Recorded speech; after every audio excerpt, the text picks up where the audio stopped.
세상에 빠른 것이 많이 있지만 지내놓고 보면 세월만큼 빠른 게 없는 것 같습니다. 교우들께 세배를 드리면서 2024년 새해도 열심히 섬기겠노라고 했던 것이 얼마 전 같은데 벌써 한 해가 흘렀고 그날이 찾아왔습니다. 돌아보면 2024년 한 해는 매우 다사다난했고 다른 해보다 불안스러운 한 해였던 것 같습니다. 특별히 대통령 탄핵과 무한공환 참변으로 인해 우리 모두가 가슴 아픈 연말을 또 지내고 있습니다. 그러나 그럼에도 지금까지 믿음 안에서 잘 견뎌주신 우리 성도들께 감사를 드리고 고마운 마음이 듭니다. 비록 전문가들은 2025년 역시 국가적으로 힘든 한 해가 될 거라고 하지만 광야에서도 길을 내시고 또 사막에서도 강을 내시는 하나님께서 세기를 열어 주실 것을 믿고 우울한 전망 속에서도 큰 기대와 소망 가운데 새해를 맞이할 수 있는 여러분이 될 수 있기를 주의 이름으로 축복합니다. 서울 어느 교회에서 청년부를 섬기고 있을 때였습니다. 청년부와 함께 전방 부대 위문 공연을 가던 중이었습니다. 버스를 운행하시던 60대 사찰 집사님께서 자신의 인생을 또 털어놓으시면서 이런 고백을 하셨습니다. 목사님, 살아온 내 인생을 뒤돌아보면 너무나 후회스럽습니다. 왜 내가 그렇게 살았는지, 정말 여러 번의 기회가 있었는데 왜 이곳을 떠나지 못했는지, 그렇다고 이 나이에 다른 것을 하기도 그렇고, 한참 동안 지나온 삶에 대한 고백을 이어가시다가 집사님은 갑자기 저에게 이렇게 물었습니다. 목사님, 저는 그렇지만 목사님은 별로 후회할 것이 없으시죠? 목사님이니까 아주 잘 살아오시지 않았겠어요? 그 말을 듣고 너무 당황스럽고 나를 정말 너무나 모르는구나, 어이가 없어서 그냥 웃고 말았습니다. 여러분, 세상에 어느 누구가 후회 없는 인생을 살 수 있겠습니까? 말들은 안 해서 그렇지 나이가 적든 많든 우리 모두는 저마다의 후회라고 하는 아픈 사연을 가슴에 묻고 살아가는 것입니다. 특별히 사찰 집사님처럼 대부분의 사람들은 주로 그런 것 같아요. 기회를 상실하는 것에 대한 아쉬움을 가지고 사는 경우가 많이 있는 것 같습니다. 저도 그렇습니다.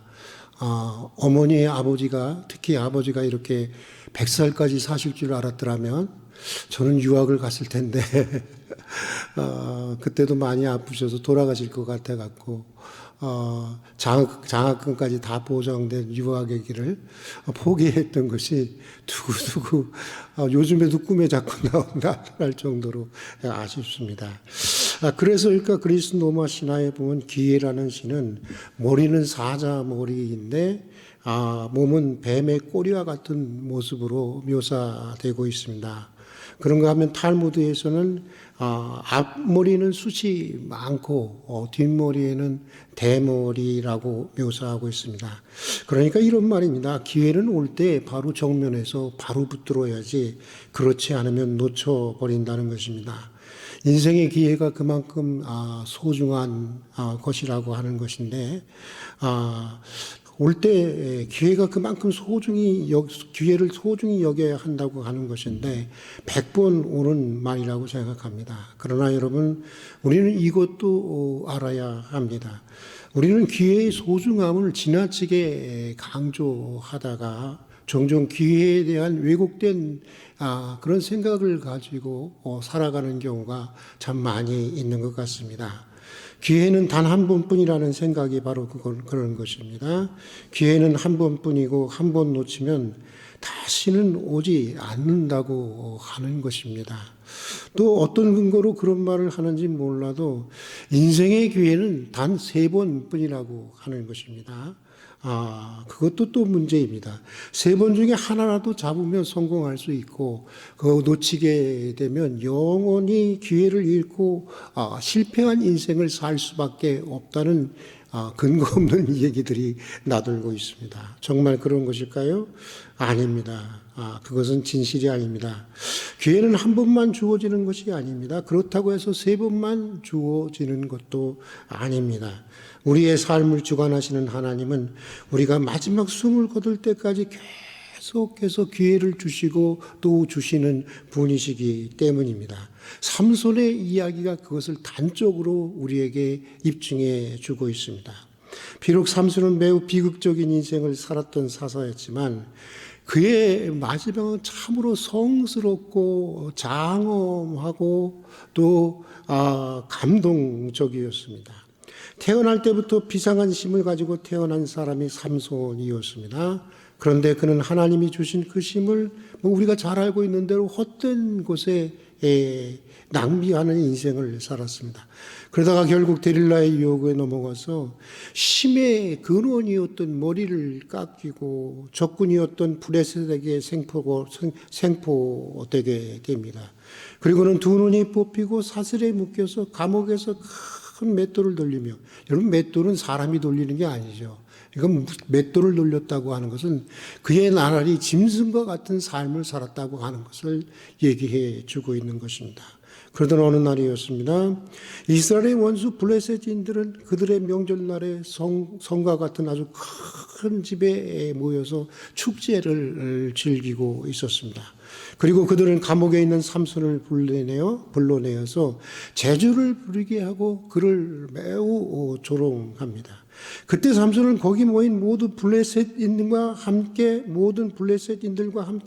죽기를 작정합니다. 이렇게 살 바에는 차라리 죽는 것이 낫다라고 생각했는지도 모르겠습니다. 삼손은 그 집을 버텨주는 두 기둥을 안고 마지막으로 하나님 이번만 나에게 힘을 허락해 주십시오라고 간절히 절규하며 하나님 앞에 부르짖습니다.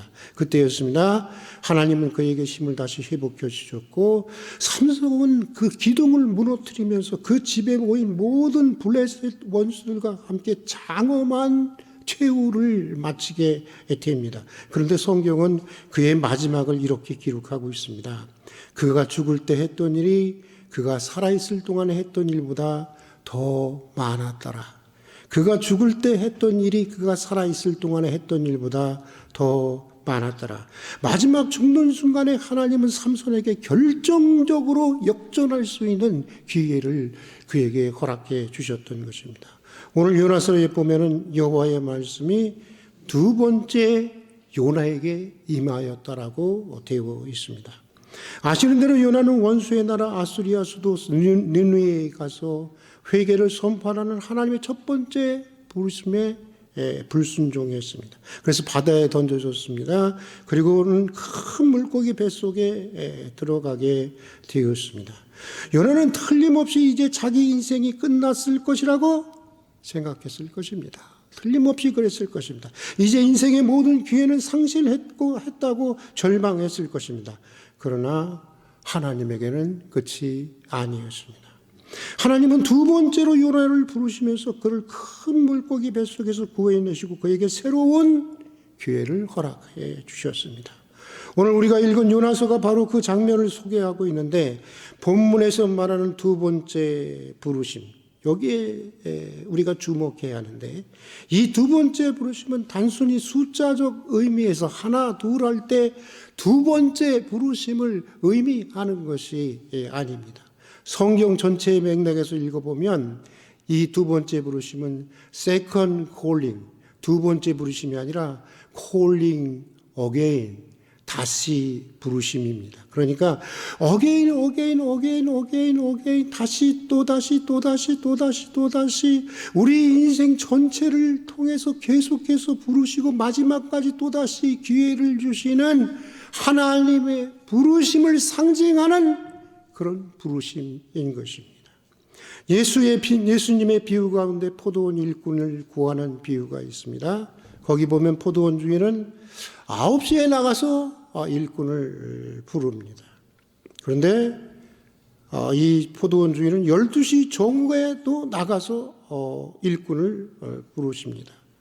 오후 3시에도 나가서 부릅니다. 심지어는 하루 일과가 끝나는 1시간 전에 오후 5시에 나가서도 일꾼을 부릅니다. 그리고는 모두에게 약속한 대로 동일한 임금을 지불합니다. 자본주의의 논리로는 도무지 이해가 되지 않는 일입니다. 그러니까 이런 것입니다. 이 주인은 일을 시키기 위해서 부르시는 것이 아닙니다. 일할 수 있는 기회를 주시기 위해서 부르시는 것입니다. 비유의 핵심은 이것입니다. 우리 하나님은 포도원 주인과 같은 하나님이라고 하는 것입니다. 기회를 주시고 또 주시는 품이라고 하는 것입니다. 이런 맥락에서 보면 잃어버린 기회를 역전할 수 있도록 마지막 순간까지도 부르시고 또 기회를 주시는 부르심, 그것이 바로 오늘 요나서가 말하는 두 번째 부르심인 것입니다.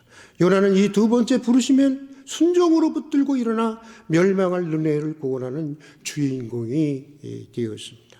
신학생 시절 박영선 목사님이 쓴 하나님의 열심이라는 책 서문에 나오는 목사님의 고백의 글을 읽다가 아주 대성통곡을 했던 적이 있습니다. 마치 제 고백을 대신해 주는 것 같은 그런 서문이었기 때문입니다. 그 글에서 박영선 목사님이 이렇게 고백하고 있습니다. 제가 신앙에 대해서 철이 들자 저를 가장 절명케 한 인물이 아브라함이었습니다. 그는 믿음으로 본토 친척 아비집을 떠나고 이삭도 척 바치고 참으로 많은 날을 회의와 낙심 속에 몸부림쳤습니다. 나는 왜 이런 믿음과 결심이 없는가고. 물론 여러 번 결심과 각오가 있었습니다. 그러나 늘 결론까지 이르지는 못했습니다. 저는 부족했던 야곱을 훨씬 좋아했습니다. 그래야만 저도 희망이 있으니까요. 근데 어느 목사님이 요셉을 좋아한다는 말을 듣고 또다시 야코가 죽었습니다. 그러던 어느 날 야곱의 약복나루 사건이 그가 하나님께 매달린 기도가 아니라는 것을 알게 되었습니다. 아더 핑크는 크리스찬 위로라는 책에서 요셉의 꿈을 그의 비전으로 생각하지 않는다고 했습니다. 게다가 모세가 하나님의 부름에 기꺼이 응한 것이 아님을 알게 되었습니다. 아무도 위인으로 태어나지 않았습니다. 모두가 다 하나님께서 열심히 만든 것이었습니다. 그래서 저도 드디어 감격과 항복을 외쳤습니다. 저 같은 것도 하나님의 열심히 위대한 믿음의 조상들의 반열에 서게 하실 것이라고. 여러분, 믿음의 조상이라고 일컬어지는 아브라함, 이삭, 야곱, 요셉, 모세, 성경에 나오는 모든 그들뿐만 아니라 성경에 나오는 모든 위대한 믿음의 사람들은 모두 다 하나님께서 열심히 만드신 작품들인 것입니다. 그 어느 누구도 처음부터 위대한 사람은 없었습니다. 모두가 다 실패하면 다시 부르고 실패하면 또다시 기회를 주시는 하나님의 두 번째 부르심, 진실하게 참여만 하면 계속되는 하나님의 이 부르심, 이 사랑, 이 자비, 이 은총의 기회가 만들어낸 위대한 작품들이었다라고 하는 것입니다. 20살 무렵 어느 날 갑작스럽게 예기치 못한 사건에 휘말려 아주 크게 절망한 적이 있습니다. 그때 저는 정말이지 내 인생이 그렇게 끝나는 줄만 알았습니다. 그런데 그 후로도 인생을 살면서 몇 번인가 그런 일들이 반복되었습니다. 그때마다 나는 끝이라고 생각했고 내일에 대한 모든 기대와 희망을 접어야 했습니다. 그러나 나는 끝이라고 여겼지만 하나님에게는 끝이 아니었습니다. 내가 끝이라고 생각할 때마다 어김없이 하나님은 다시 찾아와 주셨고 다시 불러주셨고 다시 새로운 기회를 주시면서 무너진 나를 일으켜 세워주셨습니다. 저는 그 은혜로 여기까지 왔습니다. 이제는 제발이지 다시는 그런 일이 없기를 바라지만 여러분이 알다시피 저는 얼마든지 또 무너지고 실패할 수 있는 가능성을 가지고 있는 사람입니다. 그러나 그럼에도 내 자신의 미래에 대해서 전적으로 긍정할 수 있는 이유는, 그래도 희망을 가질 수 있는 이유는 실패한 요나를 부르시고 실패한 하나님의 사람들을 마지막 죽을 때까지 다시 부르시고 기회를 주시는 하나님의 두 번째 부르심을 믿기 때문인 것입니다. 월터 말론이라는 사람은 기회라는 짧은 시에서 이렇게 말을 했습니다. 내가 두드릴 때 나를 발견하지 못하고 놓쳐버린 자라도 내가 더 이상 찾아오지 않으리라 말하는 자는 나를 오해하고 있다네. 날마다 나는 당신의 문 밖에서도 당신을 기다리고 있나니 지금도 나는 당신이 깨어나 싸워서 이기기를 빌고 있다네. 귀중한 기회들이 이미 지나갔다고 괴로워하지 말라. 황금기가 기울어지고 황혼이 가까웠다고 통곡하지도 말라. 매일 저녁 나는 그날의 기록을 태우고 있나니 다음 해가 돋을 때 모든 생명이 새로이 태어나리라. 여러분, 너무 늦어버린 것은 아닐까? 영원히 잃어버린 것은 아닐까? 마치 모든 기회를 상실한 것처럼 우리 설령 기회를 잃어버렸다고 하더라도 괴로워하지 마십시다. 일어나 저 큰 성 니느웨로 가서 내가 네게 명한 바를 그들에게 선포하라. 그 옛날 요나를 다시 부르셨던 주님은 오늘도 우리를 다시 부르고 있는 것입니다. 첫 번째 부르심에는 불순종했지만 두 번째 부르심을 순종으로 붙들고 일어나 니느웨를 회개시킨 요나처럼 오늘 주님의 새로운 부름에 순종으로 응답하는 여러분들이 될 수 있기를 주님의 이름으로 축복합니다. 지난 한 해의 모든 실패, 모든 좌절, 모든 아쉬움, 모든 절망, 그리고 불명예에 세워온 기록을 태우고 새로운 기회와 부르심으로 다가오는 주님을 바라보면서 여러분 소망 가운데 새해를 맞이하는 우리 활빈교회 성도들이 될 수 있기를 주님의 이름으로 축복합니다. 같이 기도하겠습니다. 사랑하는 하나님 아버지, 세상에 빠른 것이 많이 있지만 지내놓고 보면 세월처럼 빠른 것이 없는 것 같습니다. 얼마 전에 시작했던 것 같은 2024년 한 해를 보내고 이제는 새로운 기회, 새로운 부르심으로 다가온 2025년 새해를 맞이합니다.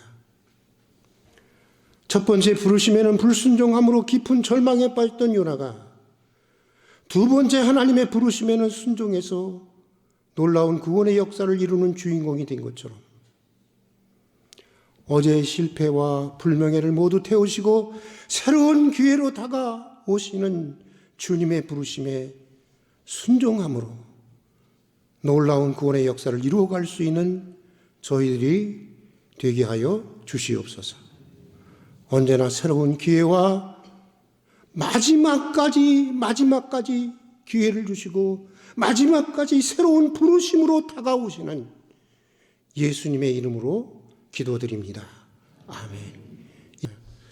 우리 다 같이 교회 소식을 보도록 하겠습니다. 여러분 드디어 2025년 새해가 밝았습니다. 지금 12시 30분입니다. 30분이 흘렀네요. 새해. 우리 곁에 계신 분들과 함께 새해 인사 나누겠습니다. 새해 복 많이 받으세요.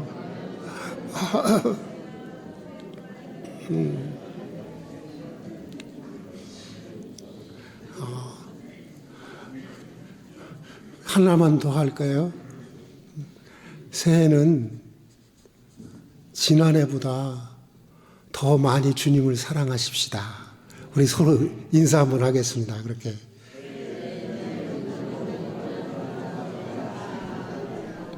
네. 주님을 사랑하면 돼요. 이 고대로부터 내려오는 내 인생이 잘 가는 것이냐, 가지 못하는 것이냐, 그것을 판단하는 기준이 바로 그것이었어요. 내가 지금 아무리 잘 돼도 내 마음이 주님으로부터 멀어지면 그건 언젠가 사고가 나는 거예요. 그런데 지금 아무리 힘들고 아무리 어렵고 아무리 견디기 어렵더라도 내가 주님을 더욱 사랑하고 있다고 한다면 거기에는 희망이 있는 것입니다. 예전에는 그렇게 판단을 했어요. 여러분의 영적인 진단을 그렇게 하면 조금도 이상할 게 없습니다. 그렇게 할 수 있기를 바랍니다.